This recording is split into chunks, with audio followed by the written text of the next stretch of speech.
Data-driven subscriptions. What's the challenge? For many of you, I guess I hope you've used data-driven subscriptions in the past. If not, I will go briefly through what it means. So, as Benny said, it comes from the good old days of developing SQL Server reporting services reports. And what are they used for? In general, when you have different reports or reports that address to different audiences, you would try to parameterize those reports and give the audience what they need.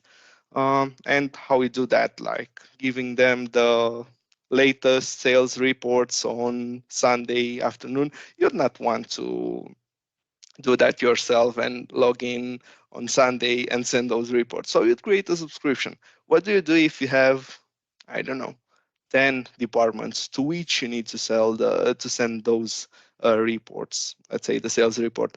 Well, you can create 10 subscriptions that you need to manage, or you can actually leverage the data-driven subscriptions, which allow you to data set, result set, containing different parameters that you use to configure the subscription. So you configure one subscription and that goes to different audiences or with different messages or with different timeframes. I don't know, you send to the procurement the a report for the whole month, you send to the local department the sales or the report for the past week, and so on. That allows you to maintain less subscriptions and reduces the maintenance overhead.